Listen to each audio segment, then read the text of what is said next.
안녕하세요. 오늘은 제 공시생 시절의 생활 패턴에 대해서 이야기해보려고 해요. 이 생활 패턴이라는 게 너무 광범위한 주제라서 어떻게 말씀을 드려야 하나 고민이 많은데, 일단 오늘은 큰 틀에서 생활 패턴 이야기를 해보고 나중에라도 생각나는 주제라든지 아니면 질문해주시는 것들을 보고 그때그때라도 짧게 영상을 만들어 보도록 할게요. 저도 공부를 시작할 때 내가 어떤 생활 패턴을 갖고 시험을 준비해야 하나 고민이 많았는데, 제 이야기가 공부를 하시는 공시생분들께 도움이 되셨으면 좋겠고요. 1번에서 6번까지 순서대로 이야기해 볼 테니 참고해 주세요. 일단 기상시간 및 공부 시간에 대해서 이야기해 볼게요. 저는 독서실이랑 도서관을 왔다 갔다 하면서 공부를 했었는데, 독서실이냐 도서관이냐 아니면 학원이냐, 공부하는 장소가 어디냐에 따라 기상시간도 달라질 거예요. 그렇지만 공통점은 규칙적인 생활을 했다는 거예요. 일단 저는 학원은 안 다녔기 때문에 독서실과 도서관 중심으로 말씀을 드릴게요. 일단 독서실을 다녔을 땐 9시 오픈 시간에 맞춰서 갔던 것 같고요. 문제는 이 도서관인데, 독서실은 내 고정석이 있기 때문에 늦게 가도 괜찮지만 도서관을 다닐 때는 제 자리를 맡아야 하기 때문에 오픈 시간에 맞춰서 항상 출근 도장을 찍었던 것 같아요. 제가 성격이 좀 예민하고 다른 사람 시선을 많이 신경 쓰는 편이라 도서관 자리가 굉장히 중요했어요. 저는 꼭 변두리에 앉아서 공부를 해야 하는 스타일이었기 때문에 이렇게 도서관 자리가 있으면 저는 늘 이 끝쪽에 앉아서 공부를 해야 하는 스타일이었어요. 근데 저는 아침형 인간이 아니거든요. 진짜 아침잠이 많고 밤에 말똥말똥한 사람인데, 도서관 자리 덕분에 진짜 아침 일찍 나갔던 것 같아요. 하절기 때는 7시, 동절기 때는 8시, 이것도 오픈 시간 맞춰서 도착을 했어요. 쉽게 말씀드리면 독서실이든 도서관이든 늘 문 여는 시간에 맞춰서 도착을 했던 것 같아요. 지금 돌이켜 생각해보면 어떻게 이렇게 다녔나 싶었는데, 이상한 자리? 저랑 안 맞는 자리에 앉아서 공부를 하면 그 집중이 안 되는 스트레스가 더 커서 그래서 이렇게 일어날 수 있었던 것 같아요. 딱 도서관 문이 열리고 앞사람이 좌석 선택을 하는데, 제가 원하는 이쪽 자리가 막 하나씩 없어지면 뒤에서 보면서 되게 막 똥줄 탔던 그런 기억이 있어요. 어쨌든 아침에는 이렇게 일어나서 도착을 한 후에 오전 공부를 시작했고요. 밥은 11시나 11시 반쯤 먹었던 것 같아요. 조금 이른 시간이긴 한데 배에서 꼬르륵 소리가 너무 잘 나서 소리 때문에 밥 먹으러 간 적이 많은 것 같아요. 그리고 12시나 12시 반부터 오후 공부를 시작했고요. 공부를 하다가 졸릴 때는 늘 짧게라도 낮잠을 잤어요. 이 이야기는 휴식 부분에서 좀 더 자세히 이야기해드릴게요.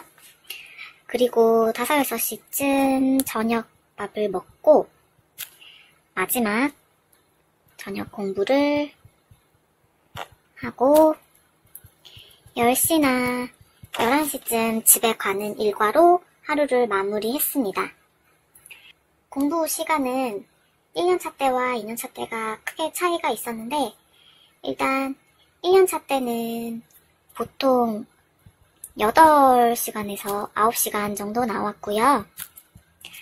2년차 때는 이것보다 짧은 6, 7시간 정도 나왔던 것 같아요. 공시생 블로그라든지 공무원 카페를 보면 평균 10시간 넘게 하는 분들을 종종 봤어요.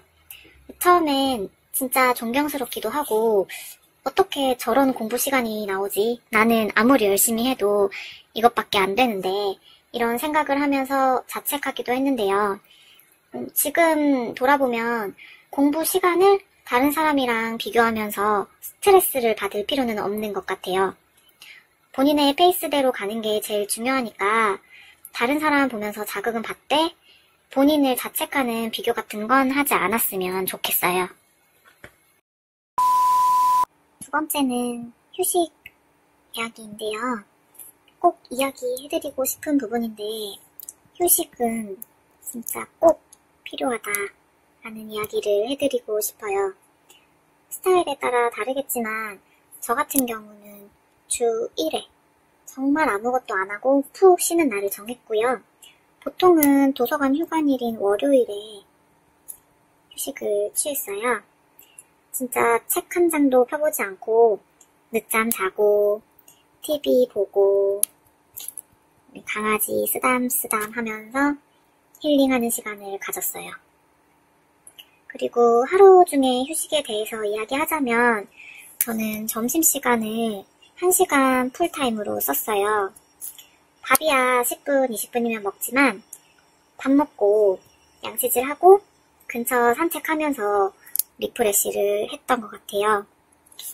제이레빗 노래 들으면서 산책하는 그 시간이 하루 중에 제일 좋았어요. 그리고 아까도 말씀드렸지만 점심 먹고 오후 공부를 할 때는 졸려서 잠이 와요. 그때는 억지로 참는 게 아니라 잠깐이라도 낮잠을 잤어요. 보통 20-30분 잤는데 진짜 졸릴 땐 가끔 1시간 잤을 때도 있어요. 진짜 침 다 흘리고. 근데 이 낮잠이 진짜 꿀이거든요. 사람마다 다르겠지만 졸리면 공부 안 되는데 억지로 꾹꾹 참고 공부하는 것보다는 그냥 한번 푹 자고 다시 맑은 머리로 공부하는 게 맞다고 생각해요. 추가로 저는 1년차 시험 다 떨어지고 2년차 시험을 준비하는 사이에 2달이라는 시간을 푹 쉬었어요.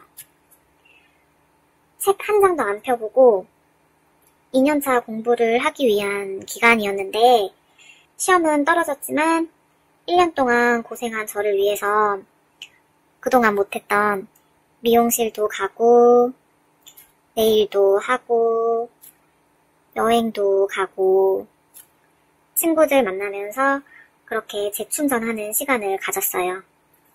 그리고 다시 9월부터는 열심히 공부했죠. 공시생이라는 신분 자체가 놀고 있으면 너무 불안하고 막 죄 짓는 것 같은 마음에 쉴 때도 맘 편히 못 쉬실 거예요. 그래도 공부를 위해서 휴식 시간을 갖는 거니까 충분히 휴식을 취하셨으면 좋겠고 죄 짓는 거 아니니까 쉴 때라도 푹 쉬셨으면 좋겠어요. 세 번째는 식사 및 건강관리 부분인데 사실 이 부분에 대해서는 제가 워낙 못한 부분이라 말씀드릴 부분이 없지만 타산지석을 삼으시라고 제 이야기를 해볼게요. 일단 점심은 거의 도시락을 싸서 다녔고요. 저녁에는 식당에서 혼밥을 하거나 종종 집에서도 먹었어요. 그리고 막판에는 너무 힘든 날 던킨도너츠 같은 그런 고칼로리 간식도 야식으로 흡입했고요. 이런 식단은 사실 전혀 안 챙겼던 것 같아요. 식단이랑도 연결이 되지만 하루 종일 앉아있다 보니까 건강은 진짜 나빠졌어요. 여유가 있다면 요가나 운동을 하면 좋았겠지만 저는 그럴 시간이 아까워서 하지 못했고요. 근데 진짜 건강이 나빠졌다는 걸 느꼈던 게 일단 기본적으로 시력이 너무 많이 떨어졌고요. 그리고 계속 고개를 숙이고 공부를 하다 보니까 뒷목에 통증이 너무 심해졌는데 이거는 지금까지도 되게 심한 정도예요. 그리고 너무 피곤할 때는 목 쪽에 있는 임파선이 부어서 병원도 몇 번 다녔어요. 제가 제일 많이 생각이 나는 장면은 밤에 자고 있는데 갑자기 한쪽 머리가 진짜 막 깨질 듯이 아픈 거예요. 그래서 처음에는 뭔가에 눌려서 머리가 아픈가 해서 불편함에 자다 깼는데 몇 초 지나니까 이게 두통이 너무 심하게, 너무 놀랄 정도로 심하게 와서 진짜 엉엉 울면서 엄마 깨워서 약 찾아 먹고 겨우겨우 몇 시간 만에 잠이 들었던 기억이 있어요. 다음날 병원 가서 검진을 받았는데 다행히 큰 이상은 없었어요. 근데 진짜 이렇게 크게 한번 아프니까 내가 이렇게 몸 다 버려가면서 뭘 위해 공부를 하고 있나 이런 회의감도 들더라고요.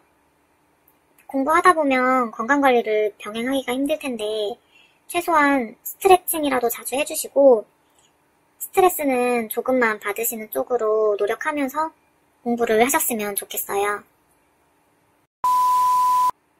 네 번째는 스터디 부분인데요. 저는 사람 만나는 게 부담이 컸기 때문에 스터디는 안 했고요. 다만 2년차 때는 아침에 일어나는 게 너무 힘들어서 기상 스터디만 몇 번 했어요. 근데 하다가 생각보다 지키지 않는 분들이 많아서 오히려 저는 방해가 되더라고요. 그래서 기상 스터디도 몇 번 하다가 말았던 기억이 있는데 이 스터디 같은 경우는 본인 스타일에 맞게 활용은 하되 개인적으로 저는 밥터디 같은 경우는 도움보다는 좀 부작용이 더 크다고 생각을 하기 때문에 이런 건 잘 고민해보고 결정을 하셨으면 좋겠어요. 물론 필기 합격 후에 면접 스터디 같은 경우는 필수고요. 다섯 번째는 친구들 문제인데 저는 1년차 공부 시작 전에 만날 친구들은 다 만나고 핸드폰을 없앴어요. 정말 친한 친구들은 오랜 시간 동안 연락이 안 돼도 늘 멀리서 응원을 해주고 기다려주기 때문에 친구들이랑 연락이 끊기면 어쩌지 이런 고민은 안 했으면 좋겠어요. 어차피 연락 끊길 친구들은 뭘 해도 연락이 끊기게 되어 있기 때문에 이런 건 잘 생각해 보셨으면 좋겠고 2년차 때는 저도 너무 힘들어서 스마트폰을 갖고 다니긴 했어요. 스마트폰을 가지고 다녔는데 대신 카톡은 안 했고 정말 연락하고 싶은 친구들이랑은 문자를 하거나 아니면 이제 끝나고 밤에 집에 가는 길에 가끔 통화하거나 그랬던 것 같아요. 저는 친구들을 만나면 여운이 되게 길게 가는 편이라서 잠깐 쉬었던 2달 빼고는 2년 동안 친구들을 안 만났는데요. 그래도 친구들이 문자로 응원도 해주고 제가 아무도 안 하는 사이에 힘들 때 혼자 일기를 끄적였는데 그거 보고 종종 댓글이나 방명록으로 응원해주고 몇 명은 도서관에 찾아와서 얼굴 보고 갔던 친구들도 있었어요. 그래서 저는 친구들이랑 연락하는 문제에서는 단호하게 끊어왔기 때문에 크게 방해되진 않았는데 근데 이건 사람마다 달라서 친구들을 만나서 풀어야 한다는 분들은 한 달에 몇 번 횟수를 정해서 만나는 것도 나쁘지 않을 것 같아요. 그래서 본인이 어떤 스타일인지를 잘 생각해서 맞는 방향으로 가시는 게 가장 좋은 방법이라고 생각합니다. 그리고 스마트폰 같은 경우에도 요즘에는 진짜 공부하기 위해서 나온 어플들이 굉장히 많아요. 저도 어플을 많이 이용했었는데 이런 걸 생각하셨을 때도 핸드폰을 아예 없애는 것보다는 좀 자제하면서 스마트폰을 활용하는 것도 나쁘지 않다고 생각합니다. 지금까지 제 공시생 시절 생활 패턴에 대해서 이야기했는데요. 저도 공시생이라는 신분을 2년 동안 겪었던 사람이기 때문에 이 단어만 들어도 조금 울컥하는 부분이 있어요. 지금도 생활 패턴이나 공부 방법 같은 것 때문에 갈팡질팡한 분들이 있겠지만 제일 중요한 건 본인한테 맞는 부분을 알아내야 한다는 거예요. 예를 들어서 저는 아침에 일찍 일어나는 생활 패턴을 유지했지만 밤에 공부가 잘 된다 하는 분들은 그 시간에 맞춰서 공부를 하시면 되고, 다만 시험 날짜가 다가와서는 아침에 일어나는 생활을 조금 연습하시면 될 거고요. 이런 식으로 융통성 있게 본인만의 생활 패턴을 찾으시고 그거를 꾸준하게 유지하는 게 가장 중요하지 않을까 생각해요. 그리고 아까도 말씀드렸지만 제일 중요한 휴식 시간은 꼭 가지고 건강관리 잘 해가면서 공부하시면 분명 좋은 결과가 있을 거라고 생각합니다. 감사합니다.